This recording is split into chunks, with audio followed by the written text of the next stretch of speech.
দ্বিতীয় বিবরণ পুস্তক ২৫ অধ্যায়ে ১৭ পদে বাক্যকে আমরা পড়ব।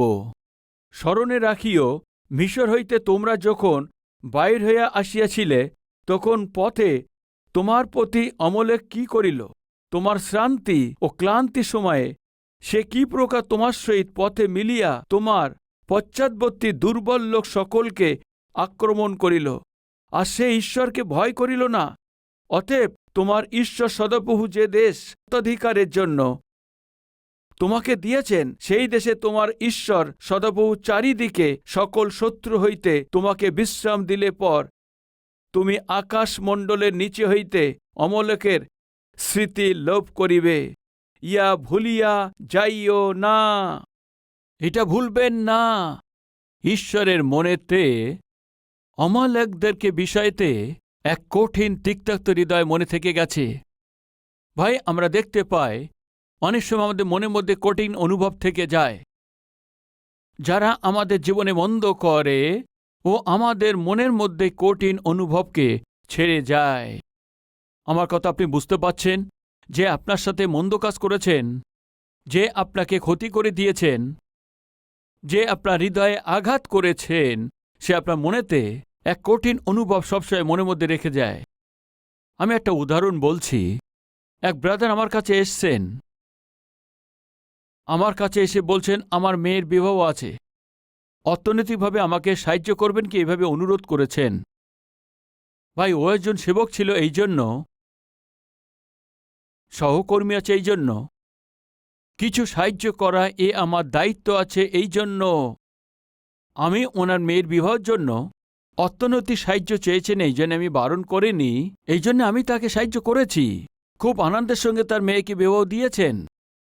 তারপরে ওই ব্যক্তি আমার বিষয়ে তিনি কেস করেছেন, পুলিশ স্টেশনেতে আমার বিরুদ্ধে কেস ফাইল করেছেন। এক কঠিন অনুভব রেখেছেন। ওই ব্যক্তির কথা যখন আমার অনুভব হয়, এক কঠিন অনুভব, যে ভালো করেছেন ওই ব্যক্তির সাথে ও নির্ভয়ে আমাকে মন্দ করেছেন, এক কঠিন অনুভব। যখনই ওর কথা আমার মনে পড়ে, আমার কঠিন অনুভব মনে পড়ে। কমপক্ষে ২০-২৫ বছর যখন একটা জীবনে একটি সমস্যার মধ্যে দিয়ে চলছিলাম, ওই সমস্যাকে কিছু বৃদ্ধ লোকদেরকে বলে এটা একটি বিচার করুন। যখন আমি এভাবে বলেছিলাম, আমার পক্ষ থেকে ৩-৪ জন কথা বলতে এসেছিলেন। আমার পক্ষে কথা বলার জন্য ৩-৪ জন এসেছিলেন, আর যে আমার বিরুদ্ধে আছে ওর পক্ষে ৩-৪ জন লোক কথা বলতে এসেছিলেন। ওর পক্ষে যখন এসেছিল, আমি যখন ওদের এক ব্যক্তিকে দেখি, সে এখনও মনে রেখেছেন। কেন জানেন? ও আমার সাথে সেবাতে গিয়েছিলেন, আমার ঘরে এসে খাবার খেয়েছেন। আমি যেখানে যেতাম, এই ভাইকেও নিয়ে যেতাম, তাকে দিয়ে আমি প্রচার করাতাম। আমার বিরুদ্ধে যে দল এসছে তার সঙ্গে এসছে ওর পক্ষে কথা বলতে। আরে, যে আমার সাথে সেবা করেছেন, আমার সাথে ঘুরেছেন, আমার সাথে যে খেয়েছেন, যে আমার সাথে ছিলেন, আমার বন্ধু, আমার জীবনে যখন কষ্ট এসছে, আমার জীবনে এক সমস্যা আসলে আমার পক্ষ হয়ে কথা বলার দরকার ছিল। আমার শত্রুর পক্ষ থেকে যখন কথা বলতে এসছেন, ওকে দেখেই আমি বলেছিলাম, তোমার লজ্জা নেই কি? আমি এই বলেছিলাম, তোমার লজ্জা নেই কি? কাল পর্যন্ত আমার পক্ষে দায়ী ছিলে, কিন্তু আজকে আমার বিরুদ্ধে ওর পক্ষ হয়ে তুমি এখানে এসছো, তোমার লজ্জা লাগছে নাকি? ভাই, আপনি জানেন, ওই দিন থেকে আজ পর্যন্ত ওর মুখ কখনো আমার সামনে দেখাতে পারেনি। কারণ জানেন কি? একটা কঠিন অনুভব। প্রিয় ভাই ও বোন, দয়া করে মন দিয়ে শুনুন। আমাদের জীবনে যে আমাদের জীবনে মন্দ করেছেন, যে আমাদের জীবনে ক্ষতি করেছে, আমাদের মনেতে একটি কঠিন অনুভবে স্মরণে থেকে যায়। ভাই, একটি সেবককে কিছু লোক মিলে কিছু চাঁদা সংগ্রহ করে এটা সতীশ কুমারকে দিয়ে দেবে এই বলে ওই সেবক আমাকে ফোন করে, ব্রাদার সতীশ কুমার, কিছু লোক মিলে আমাকে চাঁদা দেওয়ার জন্য বলেছেন, আপনি গাড়ি কিনতে পারেন, সেবাতে আপনি ব্যবহার করতে পারবেন। কিছু লোক অর্থ দিয়েছেন, যদি ভালো গাড়ি পান আপনি তা দেখে নিন, আপনি গাড়ি কিনে নিন। আমার কাছে টাকা না থাকা সত্ত্বেও ও আমাদেরকে দান দেবে বলে এই জন্য আমি ধার করে এক গাড়ি পছন্দ করে গাড়ি কিনে নিতেই যে সাহায্য পাঠাবে বলেছিলেন ও কথা বলায় বন্ধ করে দিয়েছেন, উত্তর দিচ্ছে না। আমি আবার তাকে ফোন করে বললাম, তুমি সাহায্য পাঠাবে বললেন, সাহায্য করবে কি, সাহায্য করবেন কি, এভাবে জিজ্ঞাসা করা যায় না। একদিক দিয়ে আমি ধার শোধ করতে পারিনি, এদিকে ওরা সাহায্য করবে সেও পাঠিয়ে দিইনি। আসলে হয়েছে কি, কি হয়েছে, যে দান করবে ভেবেছিল সে সেবককে দান করে দিয়েছেন, ও সেবক আমাকে না দিয়ে ও রেখে দিয়েছে। এক কঠিন অনুভব মনে থেকে গেছে। একটি ভাই আমাকে ডেকেছিলেন, পাস্টারবাবু আমার কাছে একটি জমি আছে, ওই জমিকে বিক্রি করতে হবে, কিন্তু বিক্রি হচ্ছে না, আমি ঋণে ডুবে আছি, আপনি এসে যেন বিক্রি হয়, আপনি প্রার্থনা করলে ভালো হয়। তখন আমি যাই, ওই জমির জন্য আমি প্রার্থনা করি, প্রভু এই জমি বিক্রি হবে। তখনই এই ভাই কষ্ট থেকে মুক্তি পাবে। পিতা অনেক ঋণের মধ্যে ডুবে আছে, অনেকভাবে চাপের মধ্যে চলতে হচ্ছে, টেনশনে যেতে হচ্ছে। পিতা এই জমি যেন অনেক ভালো রেটেতে বিক্রি হতে পারে, এ যেন অনেক লভ্যাংশ পায়। পিতা যেন এই জমি বিক্রি হয়, অনেক সেই বোঝার সহিত আমি সেখানে প্রার্থনা করেছি। ও কিছু দেবে এই লোভে পড়ে আমি তা করিনি, কোনো কিছু সত্য ছাড়াই সম্পূর্ণ মন থেকে। ওই ভাই আমাকে অনুরোধ করেছে, ওই জন্য আমি ওই স্থানে গিয়ে প্রার্থনা করেছি। প্রার্থনার পর ও কি বলেছে জানেন কি, পাস্টারবাবু আর যদি এই জমি বিক্রির হয়তো 10 ভাগ 10% আমি আপনাকে দেব, 10 ভাগ আমি আপনাকে দেব। আমি বললাম আপনার জমি বিক্রি হলেই যথেষ্ট, দেওয়া না দেওয়া আপনার ইচ্ছা, আপনি আরামে থাকুন, খুশিতে থাকুন, এই আমি চাই। আশীর্বাদ দিয়ে আমি চলে এসেছি ভাই। এরপরে ও আমাকে একটা ইমেল পাঠিয়েছে, ব্রাদার আপনার প্রার্থনা সফলতা হয়েছে। ওই দিনেতে আমরা আমাদের ক্যালভারি টেম্পলের জন্য জমি দাম দর করছিলাম, কিনতে চাইছিলাম, কিন্তু ওই সময় আমার কাছে এই জমিকে নেবার জন্য আমার কাছে কোনো পয়সা ছিল না। ঈশ্বরের দিকে তাকিয়ে আছি, এমন সময়তে ওই ভাই ফোন করে কি বলেছে জানেন কি, আমার জমি আমি যা ভেবেছিলাম তার চাইতে বেশি রেটে বিক্রি হয়ে গেছে, কমপক্ষে 80 কোটি টাকায় বিক্রি হয়ে গেছে। আমি অনেক খুশি হয়েছি, আমি অনেক আনন্দিত হয়েছি। ও অনেক আগেই সে ইমেল পাঠিয়েছিল, দয়া করে প্রার্থনা করবেন, আর যদি বিক্রি হয়ে যায় আমি ও থেকে আপনার দশমাংশ আপনাকে দিতে আমি আশা করছি, দয়া করে প্রার্থনা করবেন। আবার আমাকে মনে করিয়ে দিয়েছে, আমি সমস্ত মন থেকে প্রার্থনা করেছি ভালো দামে যেন বিক্রি করতে পারে চাইছি, কিন্তু জমি বিক্রি করার পর কথা বলছে না। ভাই শুনুন, আপনাদের মধ্যে কেউ প্রভুকে দিতে চান, ও কখন সম্ভব আছে জানেন কি, এক ব্যক্তি মেষপালককে বললেন, তুমি ভেড়াকে চড়াতে না? হ্যাঁ চড়াতাম। আর যদি ঈশ্বর আপনাকে অনেক আশীর্বাদ দিয়ে 1000টা ভেড়া দিলে তুমি কি করবে? ভাবতে শুরু করলেন, আর সত্যি যদি 1000টা ভেড়া ঈশ্বর আমাকে দেয়, 500 ভেড়া ঈশ্বরকে দিয়ে দেব। হ্যাঁ সত্যি, হ্যাঁ নিশ্চয় দেব। আর যদি ঈশ্বর আপনাকে আশীর্বাদ দিয়ে যদি 100 ভেড়া দেয় কি করবে? 100 ভেড়া যদি ঈশ্বর আমাকে দেয়, আমি 50টা ভেড়া দিয়ে দেব। আর যদি ঈশ্বর 10টা ভেড়া দেয় তো 5টা ভেড়া ঈশ্বরকে দিয়ে দেব। আর ঈশ্বর যদি আপনাকে 2টি ভেড়া দেয় তো, হ্যালো ব্রাদার, বেশি বলবেন না। কেন, কি হয়েছে? কেন? আমার কাছে 2টি ভেড়া আছে এই জন্য। মানে অর্থ কি আছে? ওর কাছে 2টি ভেড়া আছে, 2টো ভেড়ার মধ্যে কত ভেড়া দিতে হবে? 1টা ভেড়া দিতে হবে। ও কি বলেছে জানেন কি, এই 2টি ভেড়ার বিষয়ে কিছুই বলবে না, বুঝতে পারছেন? মানে অর্থ কি আছে, এই সময় নেই এই জন্য। 100 ভেড়া যদি ঈশ্বর দেয় তো, দেয়নি তো, এখন তো নেই, তাই না? এই জন্য 50টা দেব, হবার পরে একটু পয়সা দেব না। নেই কি বলবেন এমন লোক? এটা আত্মিকতা নয় ভাই। আপনি বিশ্বাস করুন, এই জমি আমাকে কেনার দরকার ছিল, আর আমার কাছে ওই জন্য পয়সা ছিল না। কি করব বুঝতে পারছিলাম না। ওই ভাই খুশির সাথে, পাস্টারবাবু যে জমির জন্য প্রার্থনা করেছিলেন, আমি যা ভেবেছিলাম তার চাইতে 2 গুণ দামে বিক্রি হয়েছে। অনেক খুশির কথা, ধন্যবাদ আপনার প্রার্থনার জন্য। ব্যাস এইটুকুই বলতেন, আর কিছুই বলতেন না। কি আছে আসল কথা বলুন, বলুন? 10 ভাগ দেব বলেছিল, এখন আর কিছুই বলছে না। কখন দেবে বলেছিল? যখন ওর কাছে ছিল না তখনই বলেছিল। এখন এখন ওর কাছে আছে, এই জন্যই দেবে না। এটাকে আত্মিকতা বলবেন কি? বলুন। এক কঠিন অনুভব ভাই। যখনই ওর কথা আমার মনের মধ্যে পড়ে, এক কঠিন অনুভব। যখন ছিল না তখন দেবো বলেছিলেন, আর যখন ওর কাছে আছে তখন তার দেবার মন নেই। এমন সময়তে আমার প্রয়োজনের জন্য আমি চিঠি লিখি, ইমেল পাঠিয়েছি, ব্রাদার আমি কেবল আপনাকে অনুরোধ করছি, একবার আপনাকে মনে করিয়ে দিচ্ছি, আপনার জমি বিক্রি হয়ে গেছে, তো তাহলে 10 ভাগ আপনি দেবেন বলেছিলেন, এই জন্যে আমি আপনাকে স্মরণ করিয়ে দিচ্ছি। এইভাবে আমি তাকে মেসেজ পাঠাই, আমাকে আবার উত্তর পাঠায়, ব্রাদার আপনি ভুল বুঝেছেন। কি হয়েছে বলছে ও? আমাকে ভুল বুঝেছেন ব্রাদার, দশমাংশ দেব এমন আমি কখনো বলিনি ব্রাদার। বললেন, এর আগে আমাকে ইমেল পাঠিয়েছে তাই না? ওখানে ওই কথা লেখা আছে না? কাট অ্যান্ড পেস্ট করে, আমি তোমার দশমাংশের জন্যে নয়, আমি তোমার যে ইমেল পাঠাচ্ছি সেই ইমেল পাঠাচ্ছি সেটা দশমাংশের জন্যে নয়।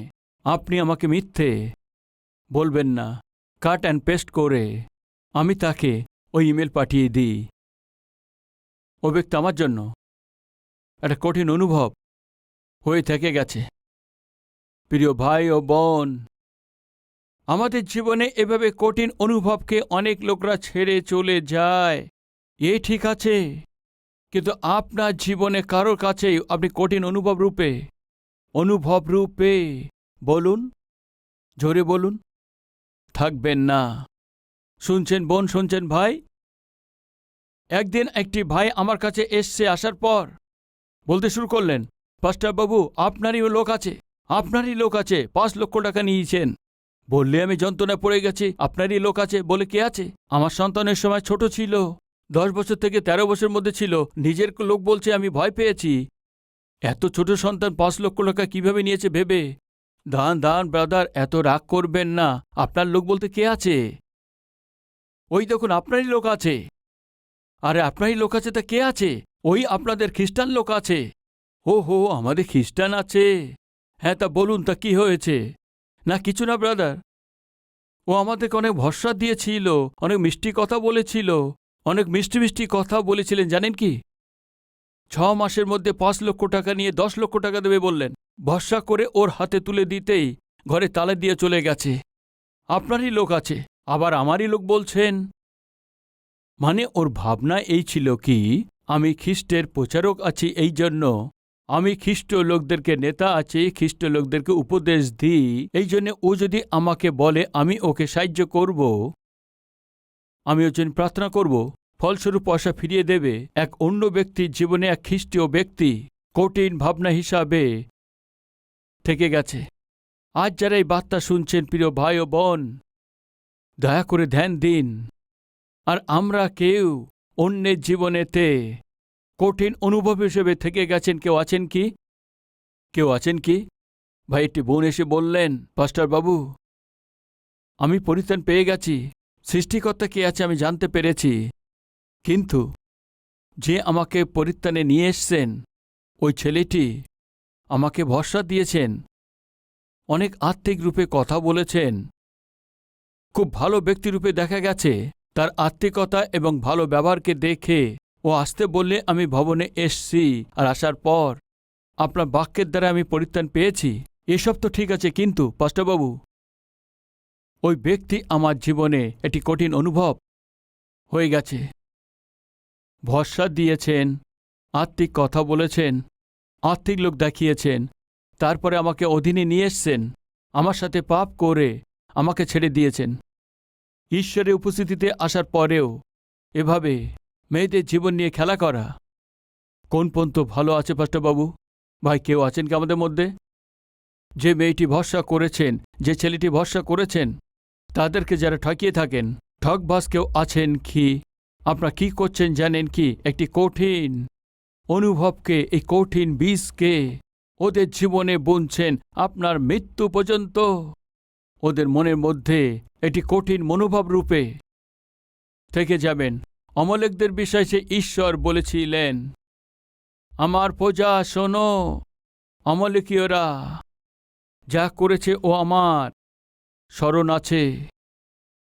এক কঠিন অনুভব ও আমার মনেতে ছেড়ে গেছেন। প্রিয় ভাই ও বোন শুনুন, মানুষের হৃদয়ের মধ্যে আপনি কঠিন অনুভবের লোক হলে কিছু না কিছু ক্ষতি থাকে, কিন্তু ঈশ্বরের মনের মধ্যে আপনার জীবন একটি কঠিন অনুভবে থাকলে তাহলে কি হবে? আপনার পরিস্থিতি কি হবে? কঠিন অনুভবকে যদি মধুরতা পরিবর্তন করতে হয় তাহলে কি করতে পারবেন? বলুন কি করতে পারবেন? বলুন কি করতে পারবেন? আমি বলেছি, শুনেছেন না? আজ থেকে ২০-২৫ বছর আগে যে আমার পক্ষে কথা বলার দরকার ছিল, ও যে আমার বিরুদ্ধে কথা বলার জন্য এসছিল, ওর সাথে মিলে কথা বলতে এসছিল, বলেছিলাম না? যা নেই কেন মনে হয়েছে যেন ফোন করে কথা বলি। কমপক্ষে ২০-২৫ বছর পরে ফোন করেছিলাম। কত বছর পর ফোন করেছিলাম? ২০ বছর পরে আমি ফোন করেছিলাম। হ্যালো ব্রাদার, আপনি ভালো আছেন? জিজ্ঞেস করি, কে আছে জিজ্ঞেস করলেন। আমি সতীশ কুমার বলছি। কোন সতীশ কুমার? বললেন, তুমি যাকে জানো সেই সতীশ কুমার। আমি বললাম, আমি অনেক সতীশ কুমারকে জানি গো। এভাবে বললেন। বিজয়বাড়াতে এক সতীশ আছে, করপাতে এক সতীশ আছে, এভাবে বললেন। ওর মধ্যে কেউ নেই যে আপনার কাছে বেশি পরিচিত আছে? হ্যাঁ, যে আপনার সাথে একসঙ্গে ঘুরেছেন, আপনার সাথে মিলে সেবা কাজ করেছেন, ওই আছি। আমার সাথে মিলে ঘুরেছেন, চলেছেন। সতীশ কুমার কে আছে? কে আছে? একদম চিনতে পারিনি ভাই। এখন আর কোনো লাভ নেই ভেবে আমি কালভেরি টেম্পলের সতীশ কুমার এভাবে বললাম। ওর পক্ষ থেকে কোনো আওয়াজ নেই, কোনো শব্দ নেই, কোনো শব্দ নেই। সত্যি কালভেরি টেম্পলের সতীশ কুমার বলছেন? হ্যাঁ ব্রাদার, আমিই বলছি। আমাকে ক্ষমা করবেন। কি বলছেন? আমাকে ক্ষমা করবেন। জানতে অজান্তে আমি ভুল করেছি। তখন থেকে আজ পর্যন্ত আমি অনেকবার ভেবেছি আমি কি আপনার কাছে যাব? আমি যা করেছি ওটা ভুল আছে, ওটা স্বীকার করতে হবে। আমি অনেকবার ভেবেছি, কিন্তু সাহস পাইনি, আসতে পারেনি। আমাকে ক্ষমা করবেন। ভাই মনে রাখুন, একটা কঠিন অনুভব যে আমার হৃদয়ে ছেড়ে গেছেন ওই ভাই, ওই কঠিন অনুভবকে মধুরতা কিভাবে পরিবর্তন হয় জানেন? ক্ষমা চাইবার দ্বারায় ওই কঠিন অনুভবকে মধুরতায় পাল্টে দিয়েছেন। প্রিয় ভাই ও বোন, আজকে আমি আপনাদেরকে জিজ্ঞেস করছি কি আপনি কারোর জীবনে কঠিন অনুভব রূপে আছেন কি? একবার ভেবে দেখুন, জানা অজানে আপনি কাউকে ঠকিয়েছেন কি? জানতে অজান্তে কাউকে আঘাত করেছেন কি, বা জেনে শুনে আঘাত করেছেন কি? পয়সা নিয়ে না ফেরত দিয়ে অন্যায় করেছেন। কোনো জিনিস, কোনো গাড়ি, কিছু বস্ত্র নিয়ে আর ফিরিয়ে না দিয়ে ঠকিয়ে দিয়েছেন। একবার ভেবে দেখুন, আপনার জীবন কারো হৃদয়েতে কঠিন অনুভব রূপে থাকা আপনার জন্যে ভালো নয়। আপনি কত বড় ভক্ত থাকতে পারেন, আপনি ভালো লোক থাকতে পারেন, মহান সেবক হতে পারেন। যদি অমুক ব্যক্তির কাছে তুমি যাও তো ওই ব্যক্তি আপনার বিষয়ে কি বলবেন জানি কি? হ্যাঁ ঠিক আছে, এখন অনেক আর্থিক আছে, মহান অফিসার আছে, অনেক পদে আছেন। তিনি কি করেছে জানেন কি? এমন কঠিন অনুভবকে বারবার স্মরণ করবেন। ও ব্যক্তি এভাবে মনে না রাখুক। ওই কঠিন অনুভব মধুরতা পরিবর্তন করতে হলে আপনি কি করবেন বলুন? একতাভাবে করে নিতে হবে। বুঝতে পারছেন? একবার ভেবে দেখুন, যদি আপনার জীবনে কারোর সঙ্গে ঠিক করে নিতে হয় তো যাও গিয়ে ঠিক করে নাও। ও আপনার থেকে কেন দূরে গেছে? তার থেকে কেন আপনি দূরে গেছেন? কেন কথা বন্ধ হয়ে গেছে? হয়তো আপনি মন্দ করে দূরে সরে গেছেন,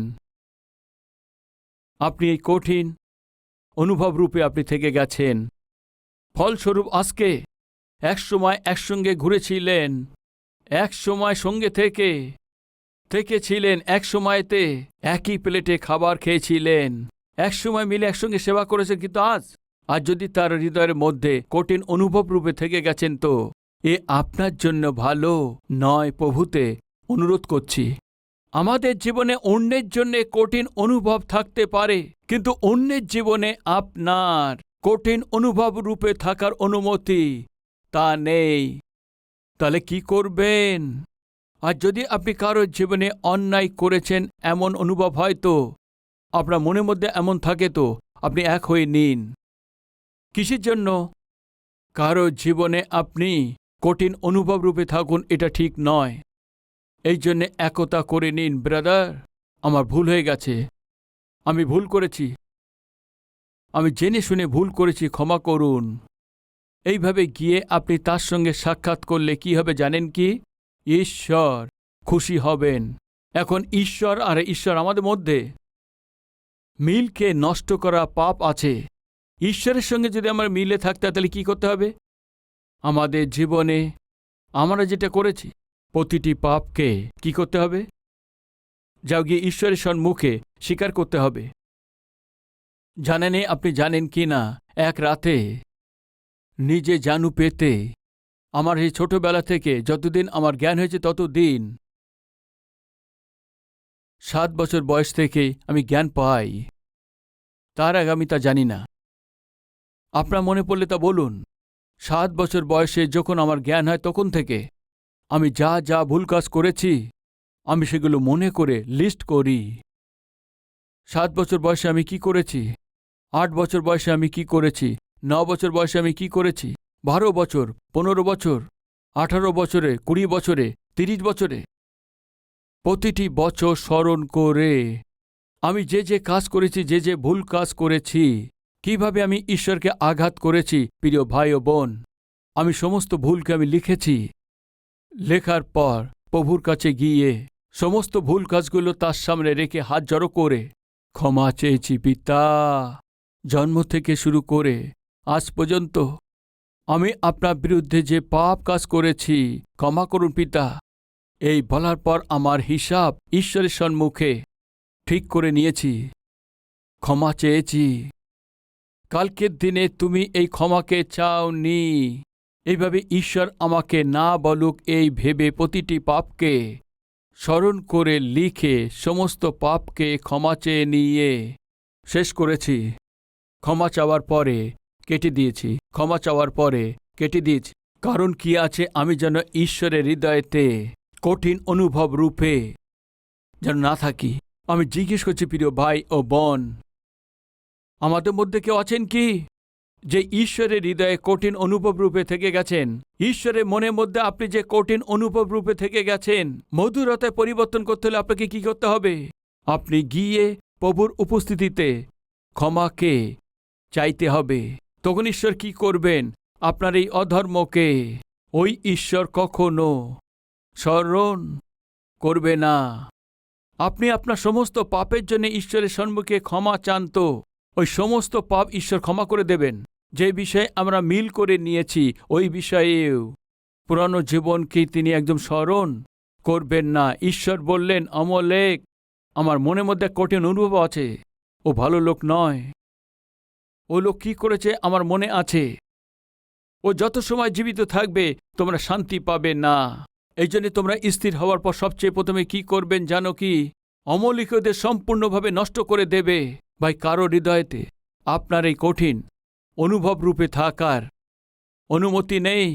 ঈশ্বরের মনেতে এক কঠিন অনুভব রূপে আপনার থাকার অনুমতি নেই। তাহলে কি করবেন?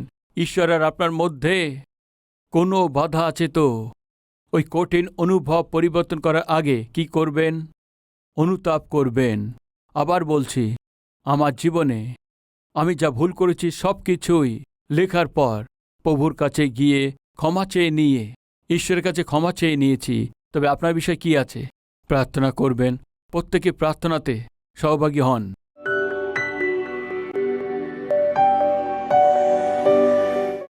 মহান পবিত্র প্রেমিক ঈশ্বর পিতা, আপনার উপস্থিতি যতবারই আসি সোজা স্পষ্টভাবে আমাদের সঙ্গে কথা বলেন, আমাদের জীবনকে সম্পূর্ণ প্রকাশ করেন, আমাদের দুর্বলকে দেখিয়ে দেন আর আমাদের পাপের বিষয় বলে দেন, আমাদেরকে তিনি সূচি করে দেন, পবিত্র করেন। পিতা, আপনার ধন্যবাদ, স্তুতি করি, মহিমা দিচ্ছি, সমর্পণ করছি যতজন আজকে প্রভু তাদের হাত আপনাকে দেখাচ্ছেন। পিতা, আমরা যে কঠিন অনুভব রূপে থেকে গেছি মধুর অনুভব রূপে আজ থেকে শুরু করে এগিয়ে যেতে চাইছি। পিতা, এভাবে যারা প্রার্থনা করছে প্রত্যেকে প্রার্থনা শুনে পিতা কঠিন অনুভবকে মধুরতা পরিবর্তন করে আমাদের জীবনে যেন খুশি অনুভব করতে পারে, আমাদের এমন তৈরি করে দিন পিতা। যীশু খ্রিস্টের নামেতে চাইছি পিতা, আমেন।